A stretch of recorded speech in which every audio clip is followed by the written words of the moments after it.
Selamat datang di channel YouTube KPU Salatiga. Please subscribe dan aktifkan lonceng untuk menerima pemberitahuan dari kami.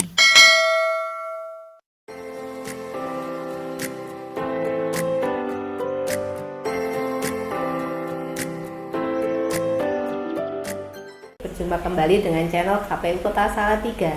Bersama saya Anti, staf KPU Kota Salatiga. Hari ini kita akan membahas salah satu kegiatan KPU Kota Salatiga, yaitu daftar pemilih berkelanjutan.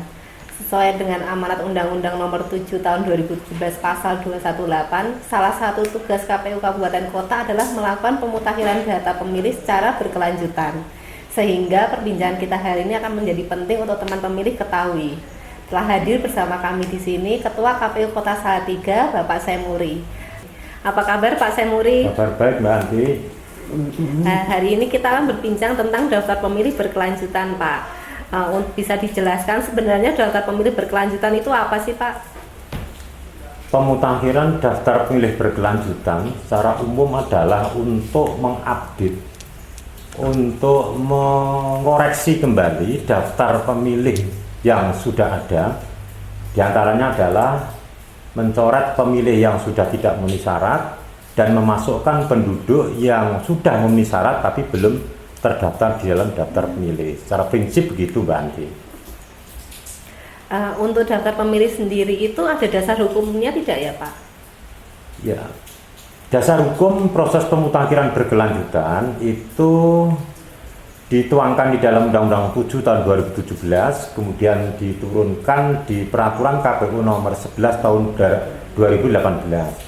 Kemudian secara teknis itu diatur di dalam Surat KPU RI nomor 942 tahun 2019, kemudian Surat KPU RI nomor 181 tahun 2020, kemudian Surat 550 tahun 2020, dan yang terakhir adalah Surat KPU RI nomor 132 tahun 2021. Itu yang menjadi dasar dalam proses pemutakhiran berkelanjutan yang dilakukan oleh KPU.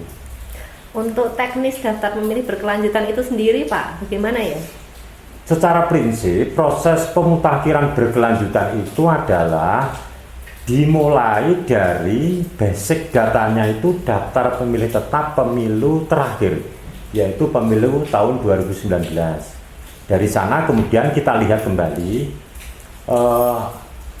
apabila ada pemilih yang terdaftar itu sudah tidak memenuhi syarat, seperti sudah meninggal dunia atau berubah status kepegawaian, atau kemudian sudah pindah domisili keluar Salatiga, maka itu bagian dari penduduk yang tidak memenuhi syarat, kemudian akan kita coret.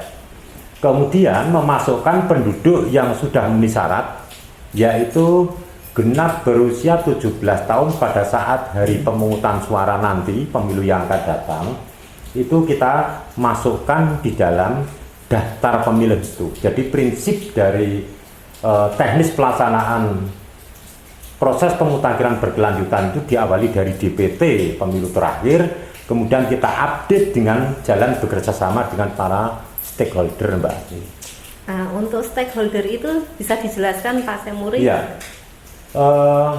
Stakeholder yang berkaitan langsung dengan proses pemutakhiran daftar pemilih berkelanjutan yang sudah kita laksanakan diantaranya adalah Dinas Kependudukan, kemudian ada Polres, Kodim, kemudian Kelurahan, ada organisasi lain seperti teman-teman partai politik, kemudian Bawaslu, ada juga dengan PBRI, Mbak. Itu yang sering bekerja sama dengan KPU dalam rangka suplai data atau menyampaikan informasi tentang kondisi dari penduduk di dalam daftar pemilih itu, apakah sudah tidak memenuhi syarat, atau kemudian menyampaikan informasi penduduk yang sudah memenuhi syarat tapi belum masuk di dalam daftar pemilih itu. Bagaimana kalau misalkan ada warga Kota Salatiga ingin melaporkan ada kenalannya atau saudara atau tetangganya itu yang sudah tidak memenuhi syarat ataupun belum termasuk di dalam DPT, itu melaporkannya kemana ya, Pak? Cara melaporkannya bisa datang ke KPU, nanti akan dilayani oleh Des proses pemutakhiran itu, atau nanti juga bisa melalui aplikasi. Jadi penduduk atau pemilih bisa langsung membuka aplikasinya KPU Kota Salatiga. Nanti di sana ada menu Bitly itu yang bisa diisi untuk menyampaikan informasi tentang kondisi penduduk itu, Mbak Anti. Berarti untuk warga Kota Salatiga, apabila ada kenalannya, tetangganya ataupun teman-temannya yang belum termasuk di dalam daftar pemilih, bisa melaporkan dengan datang ke KPU Kota Salatiga ataupun mau melaporkannya secara online.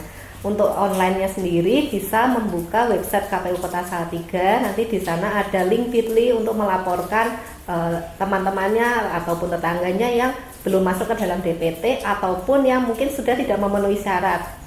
Nah, untuk perbincangan kali ini sebenarnya mau lebih panjang, Pak, tapi karena waktunya sudah sangat terbatas, semoga perbincangan selama beberapa menit ini bisa memberikan pencerahan dan ilmu kepada teman pemilih semua.